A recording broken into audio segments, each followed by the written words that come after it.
Phase 2 starts in February the 11th, 2021. The first change I wanted to tell you about in Phase 2 is been a lot in the media, and it's about the removal of the 90-day, or what they sometimes call no-cause ending of a tenancy.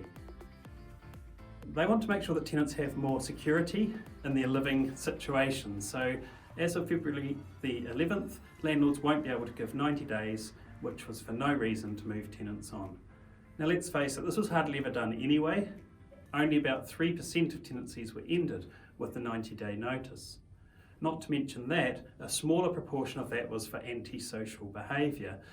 In other words, nothing enshrined in law except that the owner wanted to end that tenancy. So those have been done away with. I've also extended the notice periods for other reasons why a tenancy could be ended. So a tenant from that date will be able to give 4 weeks notice, or must give 4 weeks notice rather than 3. Conversely, the 42-day notices under certain circumstances where a landlord is requiring the property back, either for sale, to move in themselves, or to have an employee move in, those have now changed. So the 42 days becomes 63 days for circumstances where they are moving back in or having an employee move back in. If a property is sold, that notice goes from 42 days to 90 days. So a bit longer there. It'll be something we just get used to, but nevertheless it won't stop the sales of rental properties.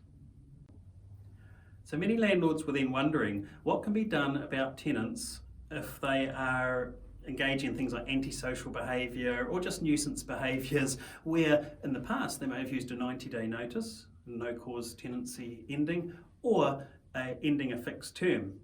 And the government has addressed this. They've created 2 new ways, in addition to the many other ways that tenants can be moved on for poor behaviour. So nothing has changed fundamentally, except there are 2 new categories. One is about repeated antisocial behaviour. So what's antisocial behaviour? It might be abusing neighbours, it might be loud noise all the time, those sorts of things, where tenants are not allowed more than 3 examples of antisocial behaviour in a 90-day period.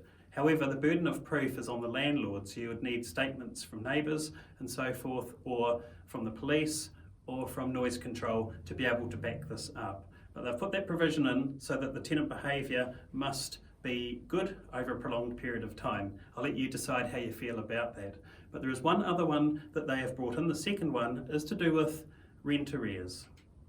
Now, some tenants get behind in rent and then catch up, and get behind and catch up, and behind and catch up. This causes a lot of work and stress for landlords. The government has now said that if this is the case, you can apply to Tenancy Tribunal to end that tenancy because of repeated infringements on rent arrears.